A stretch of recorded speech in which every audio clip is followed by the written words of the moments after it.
Siz buni bilasizmi? Turpoq, sirkon qoplamalar va tilli taqinchoqlar o'rtasida qanday bog'liqlik bo'lishi mumkin? Qiziq savol-a? Ehtimol javobini hech qachon taxmin ham qilib ko'rmagan bo'lardingiz.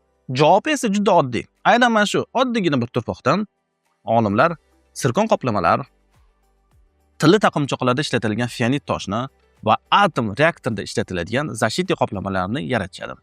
Ha, to'g'ri eshitdingiz. Mana shu hammasi bitta modda. Bu moddaning nomi esa dioksid sirkoniy.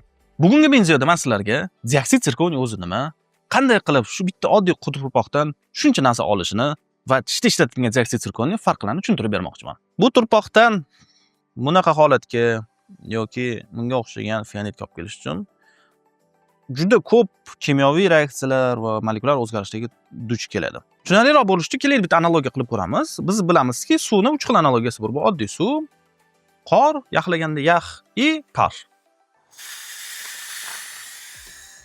Dioksid sirkoniy xuddi shunday. Uning 3 xil formasi bor. Bu tetragonal, kubik va monoklinik. Monoklinik juda kam ishlatiladi, shuncha yonimda yo'q. Kelinglar bir-birini tushuntirib beraman. Dioksid sirkoniyning kubitskiy holati bu xuddi shunga o'xshagan fionit toshlar paydo bo'ladi. Fionit toshlar qattiqligi juda past, no estetik holati va nur qaytarilishi juda yuqori bo'lgani uchun bu yuvelirniy zagrarik ishda juda ko'p ommabop ishlatib kelinadi. Ikkinchi tetragonal holati ortopedik stomatologiyada shu koronkalar qoplamalar qilishga ishlatiladi. Nega degan savolga bu qattiqlik bo'yicha juda qattiq va estetik bo'yicha juda nurlarni yaxshi performans qilgani uchun odam tishiga birga bir o'xshash uchun bu material hozir juda rivojlanib kelyapti.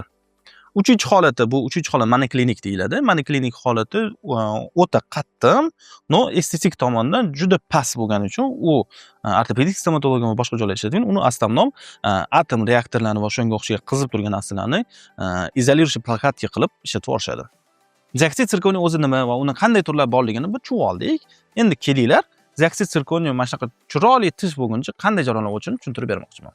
Tish texnika kelajakda bo'ladigan konstruksiyadan tishning kompyuterda to'laligicha modelovka qiladi. Hamma qiyin zonalarni, uning chiroyliligi, estetikaligiga, tishlarga tegishini modelovka qilib bo'lgandan so'ng maxsus katkam frezlash apparatiga joylashtiriladi. Katkam apparatiga tetragonal holatga kelgan dioksid sirkoniy joylashtiriladi va maxsus freza orqali bo'lajak konstruksiya frezlanadi. Frezlash tugagandan keyin tish texnika sirkoniy blokdan tayyor sirkon qoplamalarni ajratadi va ortiqcha joyini olib tashlab maxsus pechkaga joylanadi. U yerda sirkon sintezalizatsiya jarayonidan o'tadi. Sintezalizatsiya jarayonida sirkon 1,5 ming haroratda qizdiriladi. Shu bilan sirkon hajmi, rangi va kerakli shaklga ega bo'ladi. Oxirgi etap bo'lib, pishgan sirkonga rang berish va yaltilatish uchun glazur suriladi. Shu bilan sirkon qoplama tayyor bo'ladi. Bu dioksid sirkoniy koronkalarning tayyorlanishi bitta usulidir. Yana bitta usuli bor. Men kelgan uncha tushuntirib beraman. Unda tish texnika bo'lajak konstruksiyani to'liq holikda emas, metal keramikaga o'xshab, faqat metal joyini dioksid sirkonidan o'yadi. Frezlash tugagandan keyin tayyor bo'lgan sirkon kalpachokini olib, tish texnika unga bosqichma-bosqich keramik massalar urishadi va tishini individualizatsiya qilib, chiroyli holatga olib kelishadi. Sizda savol tug'ilishi mumkin. Oddiy frezlagan sirkon bilan naneseniya bilan frezlagan sirkonning nima farqi bor? Oddiy frezlagan sirkon bu kompyuterni modelovka qiladi polniy holatda va tish texnikadan qiladigan ishi kompyuterni modelovka qilish, katkamga qo'yish, chaqlash va ustiga azizlik glazur berish. Naneseniya qilingan konstruksiyalarimiz oddiy o'yilgan konstruksiyalardan mustahkamroq va chiroyliroq bo'ladi. Boshida aytganimdek, sirkon har xil turda bo'ladi. Kubik, tetragonal, monoklinik. Tetragonal holatida ham o'zini ham nechtadir variatsiyalar bor. Bu variatsiyalarda u bir xil holatlarda qattiqroq, bir xil holatlarda chiroyi kuchliroq, yupqaroq, bir xil holatda ipuriyroq bo'lib chiqadi. So'z isboti bilan degandek, ko'rib turgan bu jadvalda tetragonal stomatologiyada ishlatiladigan sirkoniyni barcha turlari ko'rsatilgan. Ko'rib turishingiz mumkinki, qanchalik megapaskal qattiqligi ortsa, shunchalik o'tkazuvchanligi, chiroyligi kamayib boryapti. Bu holatda bu rasmda ham ko'rib turishingiz mumkin. Ikkita bir xil konstruksiya, lekin ikki xil materialdan yasalgan. Bittasi nurni to'laqonlicha qaytaryapti, ikkinchisi esa nisbatan kamroq. Barcha afzalliklariga ham qaramay, sirkonning o'ziga xos kamchiliklari bor. Buni kamchilik ham deb bo'lmaydi, bu materialning o'zining tabiati. Sirkoniy o'ta yuqori aniqlik talab qiladi. Metal keramika ichidagi metal hisobiga ayrim kamchiliklari ko'ziga yuvib oladi, chunki ichidagi metal elastik xususiyatga ega va kerakli joyda qayilib to'g'rilib qola oladi.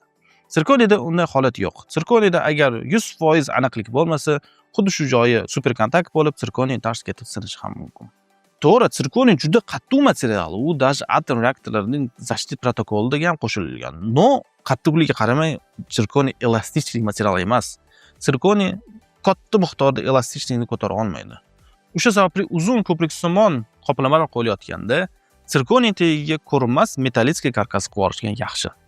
Shuncha kamchilik emas, material xususiyatiga qaramay, metall keramikaga qaraganda sirkoniy ancha aqlli va estetik tomondan rivojlangan materialdir. Sirkoniy tish qoplamalar bo'lishidan oldin ortopediyada, qo'l, oyoq protezlarida ham ishlatilgan va u juda zo'r natija ko'rsatgan. Sirkon bu shunchaki trend emas, bu yillar davomidagi olimlarning izlanishlarining natijasidir. Stomatologiyaga esa sirkoniy reklama orqali emas, fan orqali kirib keldi. Oyoq qo'l protezlari, aviatsiya, energetika sohasi, xatoning miqdori juda katta badal keltiradigan sohalardan kirib kelgandir. Lekin har qanday material kabi sirkoniy ham universal emas. Sirkoniy juda qattiq bo'lishiga qaramay, nozik material ham. Uni o'ziga aniqlik va hurmat talab qiladi. To'g'ri qo'llarda sirkoniy qattiqlik, chiroylilik va barqaror natija bersa, noto'g'ri qo'llarda esa u o'z chegarasini ko'rsatib beradi. Sirkoniy materiali metall keramika materialdan keyin qo'ygan ilk bir katta qadamdir. Video yoqqan bo'lsa, like bosing, kommentariyaga o'z izohingizni qoldiring, obuna bo'lishni ham unutmang. Chunki keyingi video bu sirkoniy va metall keramikadan ham zo'rroq material haqida gapirib beraman. Ha, aytgancha, eng ko'p like yig'gan izohga biz ikkita sirkon koronkasini podarkaga qo'yib beramiz.